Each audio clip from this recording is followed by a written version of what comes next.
Ya, Assalamualaikum dan selamat sejahtera kepada semua murid tahun 5 Sekolah Kebangsaan Tabah Segar, Ceras, Kuala Lumpur. Pada hari ini, kita akan belajar unit baru iaitu unit 6, Sejarah Kemerdekaan bersama Cikgu Gaidura Bahari dan juga Cikgu Hazim Amin. Jadi, apa kata kita dapatkan lebih banyak ilmu tentang kemerdekaan negara kita. Jom.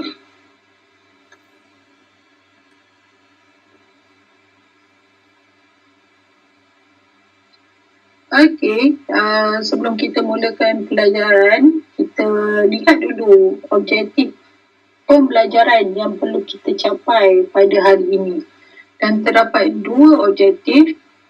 Yang pertamanya ialah semua murid perlu tahu tokoh-tokoh yang berjuang ke arah kemerdekaan. Dan yang kedua, di hujung pembelajaran nanti, semua murid boleh menyatakan pengorbanan tokoh pejuang kemerdekaan yang boleh dicontohi. Okey? Hai semua, mari kita saksikan video ini.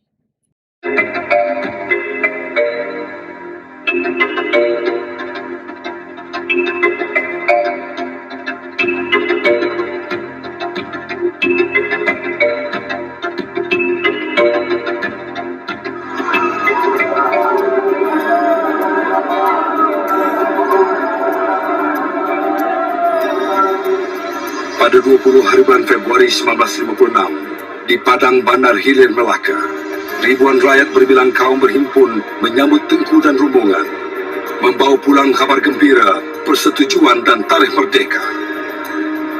Di atas runtuhan kota Melaka, kita akan dirikan negara baru. Tengku melafazkan peristiawan tarikh bagi kemerdekaan Persekutuan Tanah Melayu.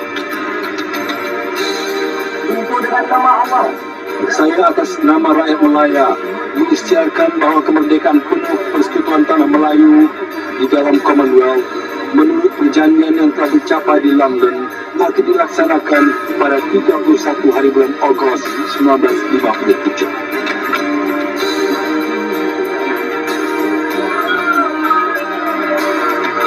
Merdeka! Merdeka! Merdeka!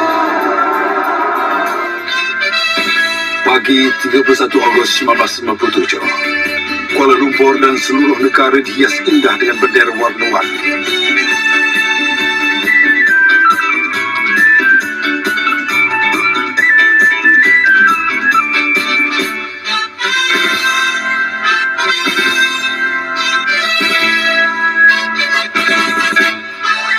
Rakyat berbilang bangsa keluar beramai-ramai, membanjiri tempat-tempat perayaan.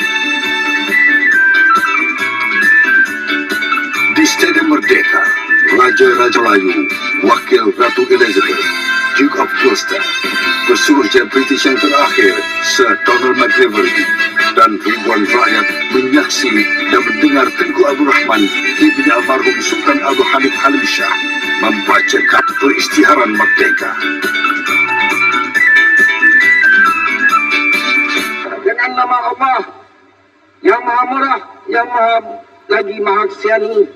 Kemudian, Bapa Kemerdekaan menegaskan kata-kata permasyhuran kemerdekaan yang memansuhkan kuasa pemerintahan British dan mewujudkan satu perlembagaan baru bagi Melaya yang dari hari ini akan kekal menjadi sebuah negara demokrasi yang merdeka dan yang berdaulat serta berdasarkan kepada kebebasan dan keadilan dan mengekalkan keamanan di antara segala bangsa. Kuala Lumpur 31 hari bulan Ogos tahun 57. Merdeka! Merdeka! Merdeka! Merdeka! Merdeka! Merdeka! Merdeka!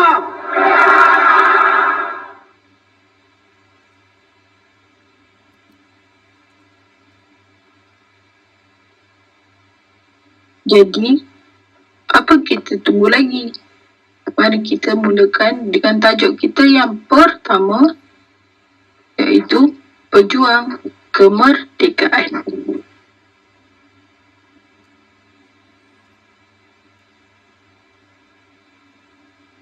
Baiklah, bagi pengetahuan kamu, tokoh-tokoh kemerdekaan terdahulu berjaya memastikan negara bebas daripada penjajahan melalui permufakatan setiap pemimpin dalam proses kemerdekaan.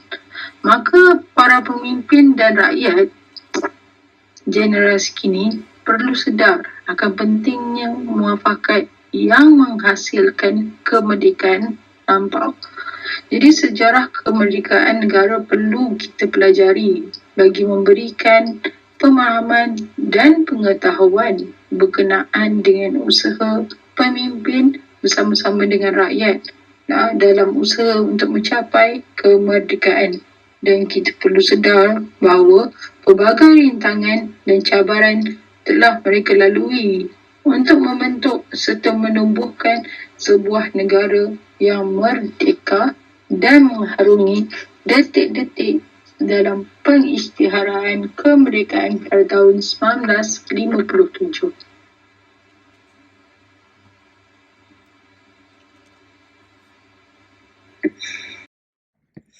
Tokoh yang pertama ialah Dato' Onn bin Jaafar. Adakah kamu semua kenal siapakah Dato' Onn bin Jaafar?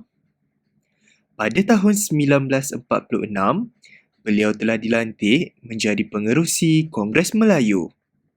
Dalam tahun yang sama juga, beliau menggalas tanggungjawab besar sebagai Yang di-Pertua pertama United Malays National Organisation, iaitu dikenali pada hari ini sebagai UMNO. Kamu tahu apa itu UMNO? UMNO merupakan parti bagi masyarakat orang Melayu. Melalui UMNO, Dato' Onn bin Jaafar bertindak sebagai penggerak utama orang Melayu untuk bersatu menentang penubuhan Malayan Union. Beliau juga merupakan pengasas kepada Independence of Malaya Party atau dikenali sebagai IMP.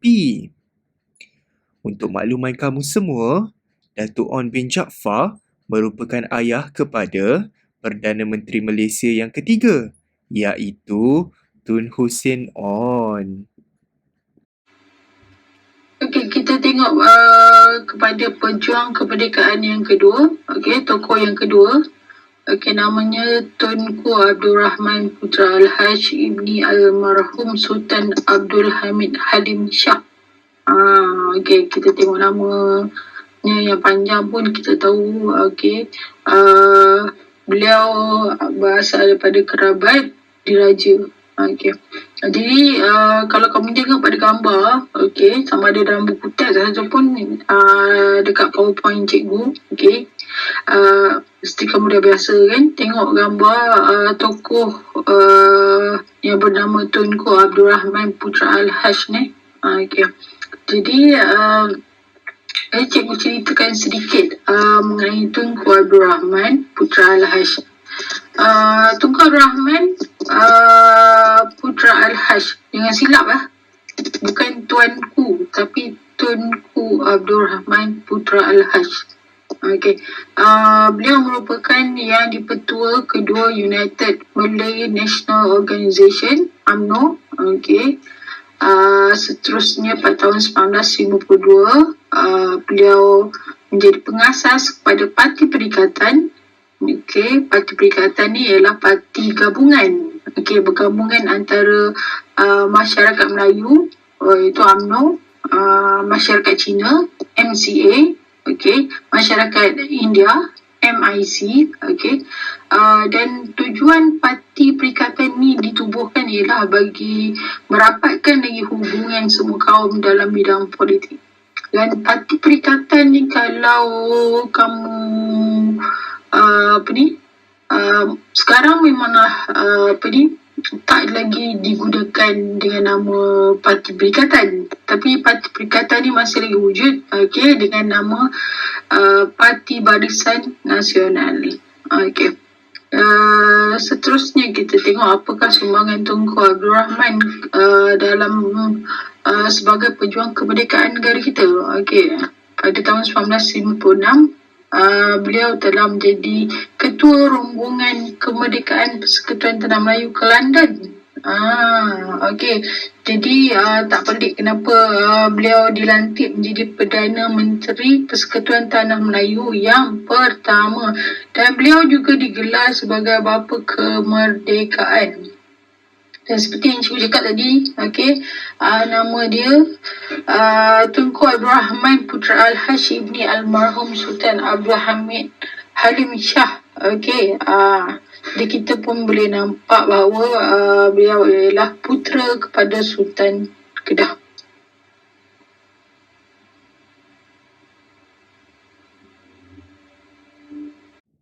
Pejuang kemerdekaan yang seterusnya bernama Ishak Haji Muhammad, atau pada hari ini lebih dikenali dengan nama Pak Sako, yang merupakan seorang penulis. Sebelum menjadi penulis, Ishak Haji Muhammad pernah bekerja sebagai seorang magistrat kelas ketiga, dan pada tahun 1934, beliau telah meletakkan jawatan kerana tidak suka bekerja dengan British. Antara sebab lain beliau meletakkan jawatan sebagai magistrat ialah kerana ingin bergiat aktif di dalam bidang politik. Untuk pengetahuan kamu semua, beliau banyak mengarang novel, esei, dan beliau juga merupakan pengasas kepada surat khabar. Pernah dengar tak utusan Melayu? Itulah dia. Manakala pada tahun 1957, beliau berjaya memimpin Parti Buruh Malaya. Okey, seterusnya ialah pejuang kemerdekaan yang bernama Tun Tan Cheng Lock. Okey, siapakah Tun Tan Cheng Lock? Tun Tan Cheng Lock merupakan seorang pemimpin yang berjuang untuk kepentingan masyarakat Cina di Persekutuan Tanah Melayu. Dan kamu mesti tertanya-tanya kenapa Cikgu Baidura asyik sebut Persekutuan Tanah Melayu. Okey. Untuk pengetahuan kamu, okey, kenapa Cikgu sebut Persekutuan Tanah Melayu dan bukan Malaysia. Okey. Malaysia, okey. Negara kita dinamakan Malaysia apabila Sabah, Sarawak dan Singapura menyertai negara kita. Okey, tetapi sebelum Sabah, Sarawak dan Singapura menyertai negara kita, okey, negara kita dipanggil Persekutuan Tanah Melayu. Okey. Dan kita tengok tentang sumbangan Tun Tan Cheng Lock yang merupakan antara pejuang kemerdekaan negara kita. Okey, pada tahun 1945, beliau merupakan Presiden All Malayan Council of Joint Action AMCJA, dan kemudian pada tahun 1949, okey, beliau merupakan Presiden pertama Malayan Chinese Association MCA. Ini yang cikgu cakap tadi tu. Okey, sebuah pertubuhan, okey, untuk masyarakat orang Cina yang digelar sebagai MCA. Okey, pertubuhan ni lah yang bergabung, okey, yang bergabung dengan pertubuhan masyarakat orang Melayu iaitu UMNO dalam Parti Perikatan. Okey, nanti kita tengok pula pertubuhan orang India yang bergabung dalam Parti Perikatan. Jadi sekarang ni kita tengok Tun Tan Cheng Lock dulu. Okey, beliau banyak memupuk perasaan tak setia masyarakat Cina kepada negara kita, ya. Okey, banyak sumbangan dia, dan beliau tidak dapat dinafikan merupakan salah seorang pejuang kemerdekaan dalam negara kita.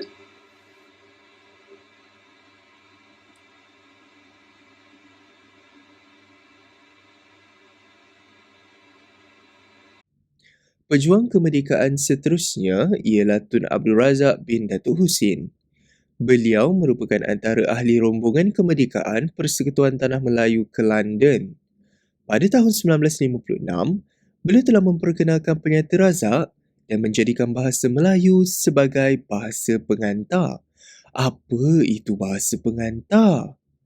Bahasa pengantar merupakan bahasa rasmi yang digunakan untuk menyampaikan maklumat, ilmu pengetahuan dan akhirnya bahasa Melayu digunakan di dalam semua bidang. Untuk pengetahuan semua, beliau merupakan timbalan Perdana Menteri Persekutuan Tanah Melayu yang pertama dan kemudian menjadi Perdana Menteri kedua negara kita. Beliau juga merupakan ayah kepada Perdana Menteri ke-6 iaitu Datuk Seri Najib bin Tun Abdul Razak. Okey, pejuang kemerdekaan yang seterusnya bernama Datuk Abdul Wahab bin Tuh Muda Abdul Aziz. Okey, siapakah orangnya? Beliau merupakan Menteri Besar Perak yang pertama. Okey. Beliau menentang penubuhan Malayan Union. Malayan Union ni adalah satu bentuk ataupun cara baru British untuk menjadikan negara kita seperti negara British. Okey.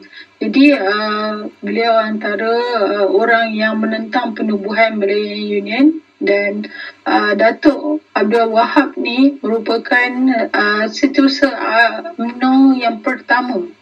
Dia merupakan setiausaha UMNO yang pertama pada tahun 1946.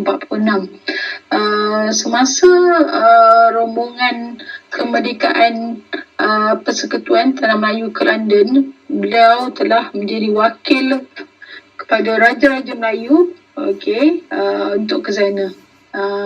Dan tak dapat dinafikan itu beliau banyak memberi sumbangan kepada kemerdekaan negara kita ya.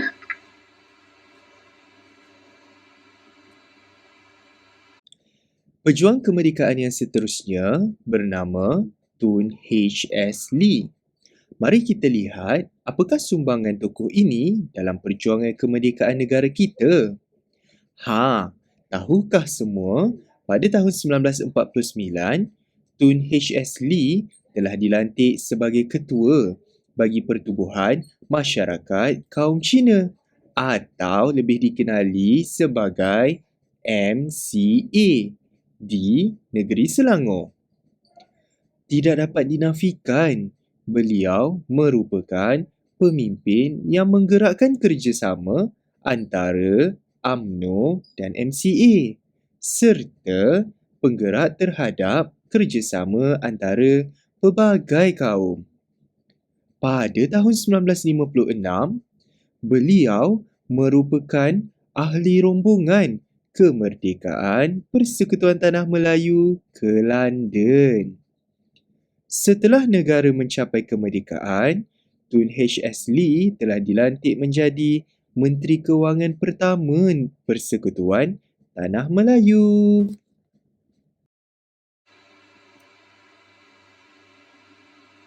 Okey, pejuang kemerdekaan yang seterusnya.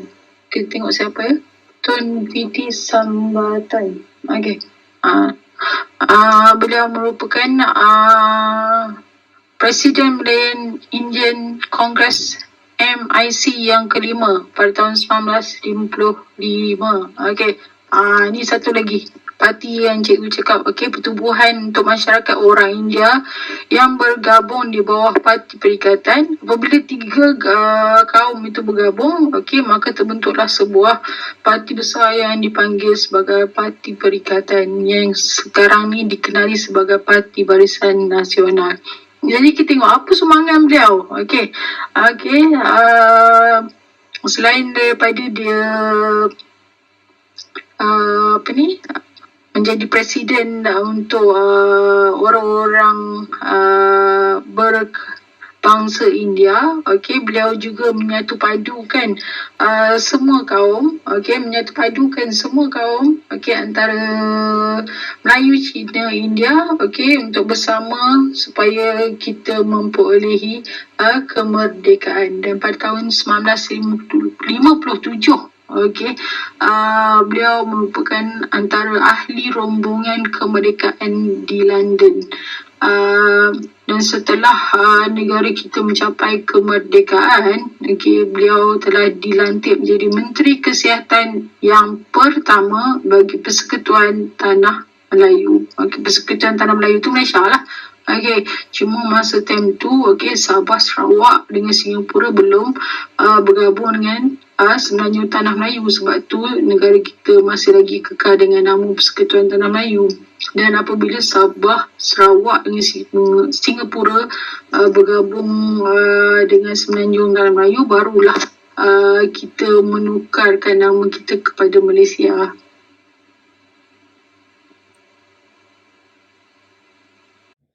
Pejuang kemerdekaan seterusnya ialah Tun Dr. Ismail bin Dato' Abdul Rahman. Siapa Tun Dr. Ismail ni ya?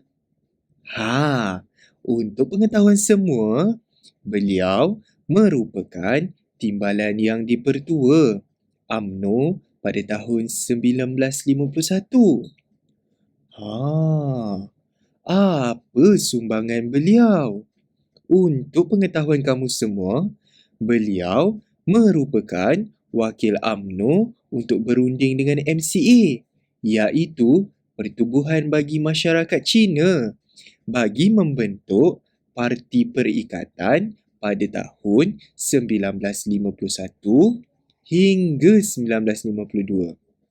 Parti Perikatan ini akhirnya berjaya menyatupadukan MIC, iaitu Pertubuhan Masyarakat India, untuk memastikan keamanan dan kemerdekaan tercapai.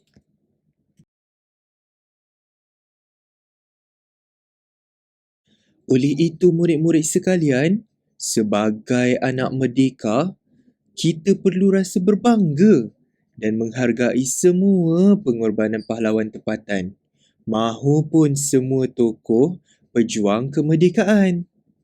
Ternyata, semua jasa dan bakti mereka dalam memastikan negara mencapai kemerdekaan hingga kini tidak mampu untuk kita balas. Hargailah dan jangan biarkan negara kembali dijajah. Bersatu kita teguh, bercerai kita roboh. Semoga semua murid-murid faham dengan apa yang cikgu sampaikan. Sayangi Malaysiaku!